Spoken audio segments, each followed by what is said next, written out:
Let's have a little chat. um, so this session, I'm kind of tired. Just I think there's just been a lot going on. Plus, it was kind of a hot day, but like, I I don't think I'm stressed, but I am just maybe running on zero a little bit. Um, because there's a lot of calculations going on up in here. There's like work. I've got a good review, but like I did come in late for 2 weeks, like more than 15, like close to 15 minutes late every single day. And that was because I was dropping my kid off at summer camp and I just could not get her out the door fast enough. But then, like, I also came in 10 minutes before my start time, so I kind of got, like, uh, um, not dinged or marked, just remarked about that. And it's like, they offered to switch my start time later, so if I need to, I can start my start time at like 8:45. So that would help. So I'm not 15 minutes late, I'm on time. But it's nice that that's an option, and I'm very grateful to my job. And that's why I don't really want to move jobs, because I have I have certified payroll experience and I have regular payroll experience, and that means I could be at jobs that pay $28 to $30 an hour. But I know that they would be such high stress, high demanding jobs that it just would take my energy and attention away from my kid, and I don't want to do that. Yes, the job I'm at now doesn't pay as much as I need, but I think the universe has me here for a reason. And they're very understanding with all the doctor's appointments. Oh my God, there's been so many doctor's appointments for my kid. She's got like a little mystery going on. So she's seen the cardiologist. She's has a neurologist. She's seen the endocrinologist. She's seen who else has she seen? She's seen the ears, nose, and throats, but that's because she has like a tube in her ear. So she's seen that doctor, and she's had a heart monitor on. She's had a glucose monitor on. She's had a 48-hour EEG monitor on. She's had other EEGs taken, and she's been on different kinds of medication to try to fix this problem, and it's not going away. And she's had so much blood taken from her, the poor little bear. And she's just, kind of going through it this lifetime, I think. But she's such a trooper, and she's so smart. She's so clever. The main problem with her right now is her emotional dysfunction. And so that's the part where I need her to like reel it in, because it's getting her into trouble at her summer camps and her care and just school in general. But I'm trying to get her diagnosed with something, and we're getting her screened and seeing if that helps, and that might actually rope into her health issues, and that might be like the variable that we're missing. She's seen a geneticist for something my sister tested for, and she came back within range, so that's not it. But, Oh man, so she's been through a lot. So I need a job that I can just take care of her, and it not be so straining on my brain that I don't have the energy to do it. But so yeah. And then, but on the bright side, being a temp, the temp agency has an insurance that I'm great with. And so I've been taking care of my health stuff, which there is large concerns for that. More just lady problems. So I'm not going to disclose too much. But for my ladies, want to know, like I've had cycles longer than 56 days of just nonstop. So I needed to get that fixed and checked on because people are like, you're should really get that checked because that's dangerous. So I was like, yeah, but I'm focusing on my kid. So we're at the end of hopefully her doctor's appointments, and so I've been doing all of my doctor's appointments, and I'm trying to fit it before work or after work or on the weekends or just during lunch, so just wherever I can, or all on one day, or just because I get so much sick, but like still it's taking away that time, so we'll see. Hopefully. I've had like 2 blood tests done, and I've had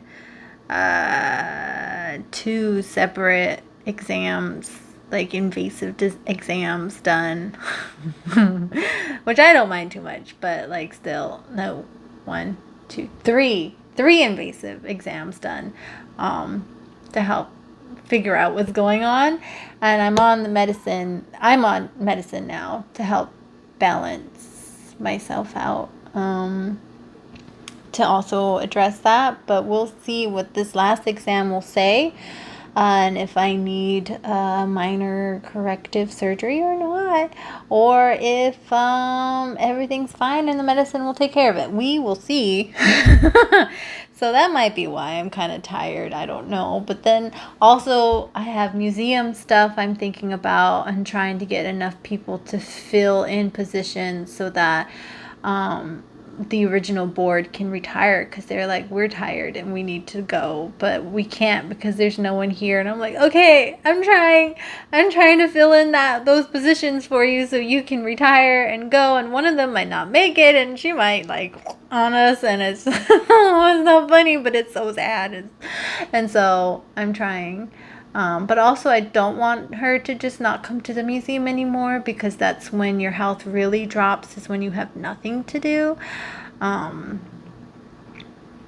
so it's a balance there. And so I'm trying to get in contact with all the people I did attract to the museum and get them going, get them to do outreach. I'm also doing the Barnes Park swimming pool, where we're trying to save it and make it a historic site, because it is a historic site. It played a role in the 1984 Olympics. It was a training pool, so it's an Olympic, not style pool, but it's like it's an Olympic grade pool basically, and it's a feeder pool. So like a lot of the children who swim in it end up going professional or going into like scholarships, or and so I'm trying to help save that. And then so that's all. And then I have my music and my language, and it's just my brain might just be on overdrive. That's all. And then there's all the energy around right now of just despair and just like, wow, the world is just not a safe place. Although it's never really been a safe place, but it's just more visibly not a safe place. Everything that was hidden, everything that wasn't talked about, everything that was glazed over or said, no, that's not true. No, you're overthinking that. No, that's not how they really feel, is all out in the open, and there's no excuses anymore. There's no more microaggression. It's just all aggression. And so, I mean, I guess that's validating in a way of saying, see, I wasn't wrong about this, but it is exhausting because there are so many people out there suffering, and so that energy in itself is very exhausting. But so that's where I'm at with that. Luckily, my hometown, Monterey Park, is very adamant about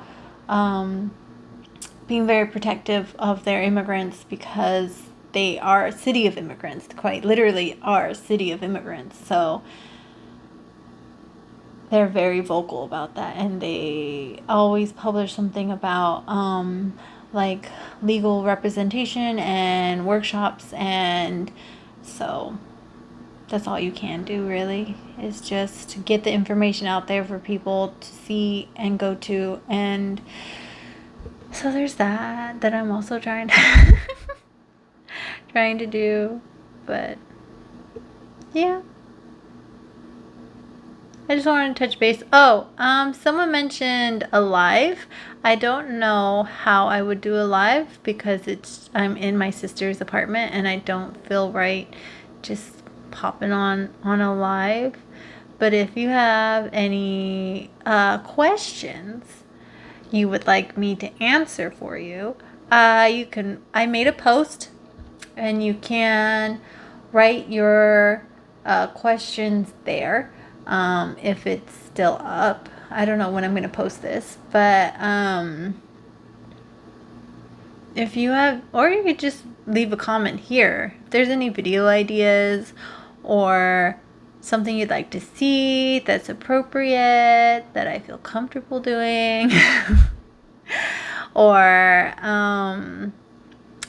you have any questions you want answered, you can just leave them on this video and I will make a video answering those questions. But yes. And if you're like, why are you talking about immigrations? Because my family comes from immigrants. Kind of. Sort of. Because my dad's side come from Zacatecas. A few generations back. Like 1800s. They came from Zacatecas. My mom's side, I spoke about this before, has been in New Mexico, Albuquerque area. Not even Albuquerque area. More like San Miguel, Mora County, northern New Mexico for hundreds of years, centuries.